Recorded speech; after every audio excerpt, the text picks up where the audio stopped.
part 5 of the Fergie project, where we've put a 300 TDI Land Rover engine in a little grey Fergie. In this video we're going to cover making a fuel tank to fit under the bonnet, having some custom made fuel pipes made professionally, sorting out the issues with the oil pressure pipes. We mentioned in the last video where the 300 TDI engine is piped up for an oil cooler. We want an oil cooler delete, so we need to look at that. We're going to be changing the fuel filters. We've kept the old filter housing off the grey Fergie, but they're in desperate need of replacement filter elements inside. When we got the engine running, we never had an exhaust on it, so we're going to make a custom stainless steel straight through exhaust pipe. And after all that, let's see if the thing starts in the tractor. Let's make a start and let's get on with the fuel tank. For the fuel tank, I managed to source a Fergie TED fuel tank. So in this half, or well, not even a half, probably not even a quarter, you would have petrol, and in this one you would have your TVO mix. I thought it'd be fine, we can have that as a reserve tank. This is the main tank, I'd be happy days. Turns out once we'd have the tank on top of the engine, the bonnet won't shut. That's as far as the bonnet goes down with the tank just laid on top of the engine.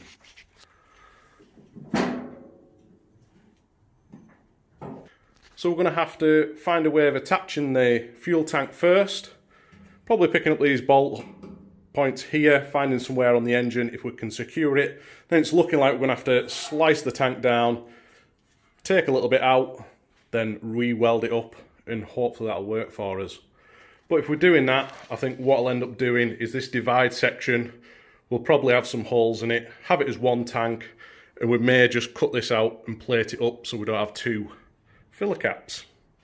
Idea for the fuel tank, I'm thinking if I can make a bracket which will attach to here and here, we can then pick up the bottom of the tank where we have the hole here and the one over here. On the front side of things, I'm thinking we could maybe utilise these holes here. It's pretty much in line with this one here. We've got a couple of holes we can utilise, if I can find my finger, here and here, where we can make a bracket to come up to the top of the tank there. That's the tank mounted on with some brackets.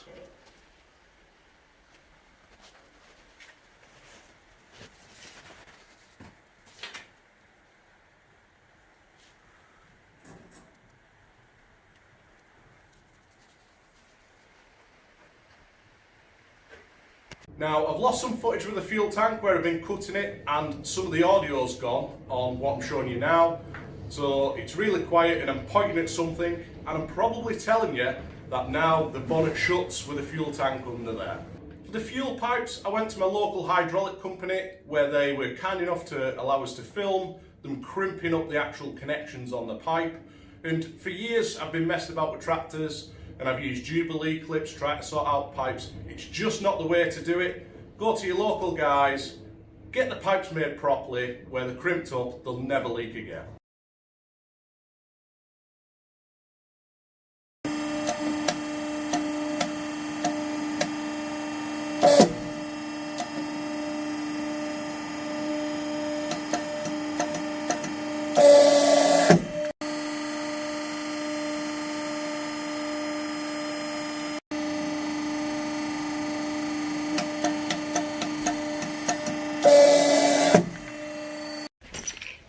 All new fuel pipes, all properly done, proper crimps. And from the fuel bowl, there's a bit of oil been mixed in with the fuel just out of an oil can. It's turned it a little bit funny, but we'll get that cleaned out again. One issue I've got here with the filter housing is this hose and this hose, they'll go to the oil cooler. I'm not going to run it with an oil cooler. But the issue I've got is they're actually coming right between the radius arm and the steering arm. So what I'm thinking of doing is taking off the whole filter unit. Let's see if we can get a better picture. So I'm thinking of taking everything off, the whole filter housing. And this point here is maybe see if we can get an elbow welded onto this piece to return it this way. Then we can pick up this pipe here, because I presume that'll have to link back around to allow the oil to flow. I've got this part off the oil filter housing, and we discussed in the last video how the bend of the pipes was interfering with the radius arms. So what I've done, I've just used the bandsaw, I've cut this piece off, and what I'm now going to do is make a steel piece the same as this, so we can weld a fitting on. So we're actually going to have it all within that thickness, rather than having a fitting coming out of here and extending it where it catches the radius arm. So we're going to cut this out with a bit of plate on the bandsaw.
There she is. Square that up. All we're going to do is put a centre pop through there, get the hole centres for this one.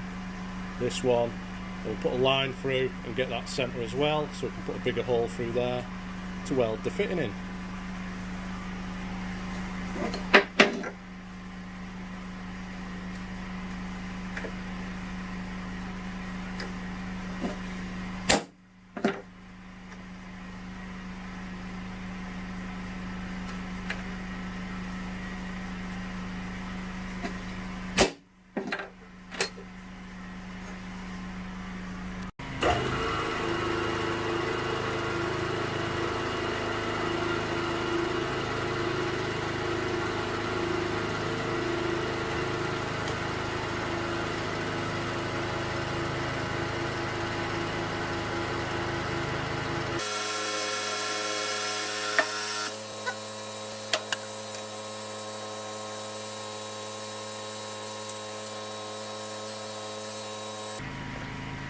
I've just got it sat on a bit of wood here, which allows me to drill through, keeps it plumb in the jaws and stops me drilling into the vise.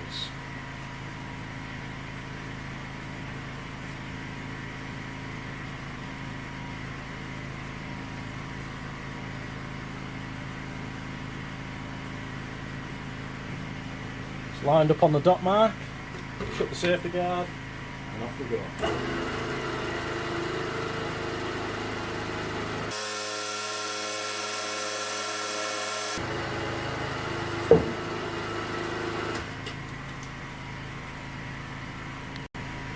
We've now got a bigger drill bit to go through the centre, and the hydraulic company can drill that out for when they attach the fitting, but it'll give them something to start with.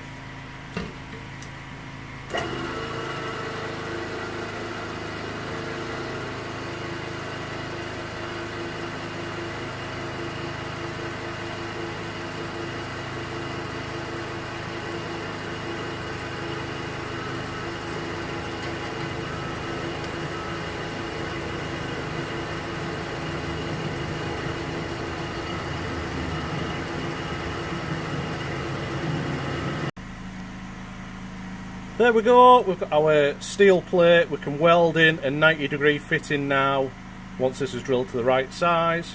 which will allow us to return the oil back into the filter housing without going through the oil cooler. So I've just been showing you how I'm making the plate to go on here for the elbow to return the pipes. It turns out in here it's just a thermostat valve, so when the oil gets up to temperature it'll then go out to the cooler, and we're taking that out. It means that it just acts like a normal filter housing. So we've actually blanked off here, made this cap cover here, and that's all we need to do for the oil filter housing. So that's a good result. Now with the old Fergie TF filter housings, there's two of these I'm going to do, but I'll show you the one. I'll do the other one off camera. It's cleaned out now. I've just used a bit of rag with a screwdriver. I had a good scrape round in there, clean the spring up. Spring goes down, smaller end to the bottom. Then you get your new filter. Identical both sides. Put the part number at the top. In the future somebody can get that number. Sits in there on the spring, so then it's spring loaded, pressing against the filter housing. The seals what come with these, they don't actually fit the actual housing. They should be wider, so I'm going to run with the old filters. So yeah, they're not very good then. Let's get them fitted. With the exhaust, I didn't want to do all the work just to make it fit a standard exhaust. So what I thought we would do, like the V8, we'll do a custom stainless steel exhaust.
Let's see if the tractor actually starts, because we haven't had this engine running in the tractor yet.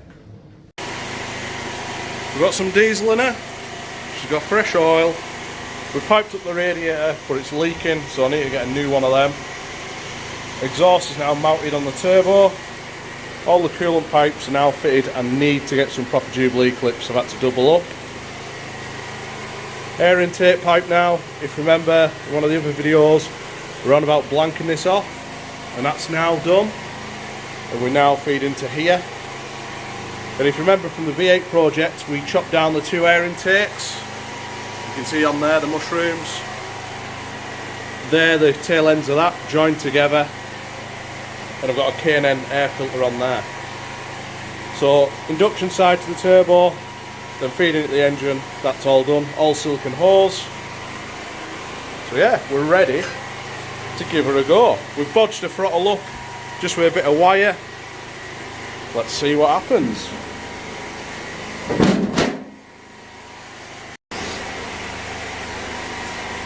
All we've done, we've put 12 volts to the fuel solenoid, and we've got it to the jump leads as well.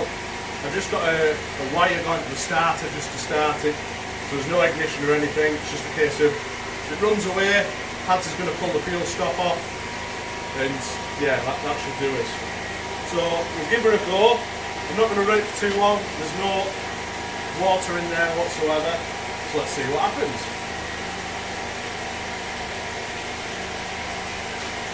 Throttle.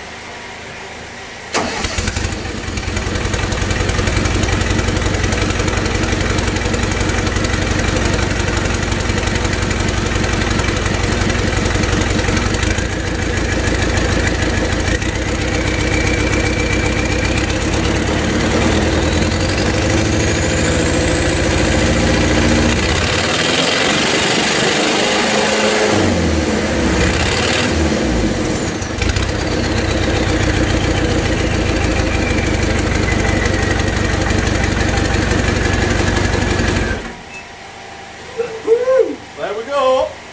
So join in next time for part 6 of the Fergie project. We're going to put an order in for some new tyres, so hopefully we'll get some new boots on the old girl when she's done. We're going to widen the front axle. There's a good reason for that, and it's because on the 300 TDI engines, the fuel pump offsets out to the side a little bit, and there's a risk we could catch that with a steering rod. So we're going to widen the front axle and make it the same width as the rear wheels. We'll show you what we're going to do about the seat. Join me and the lad in the next video where we'll see if the tractor drives. Now the boy's just out turning the V8 round. We've just been tidying up. But look what he got me for Christmas.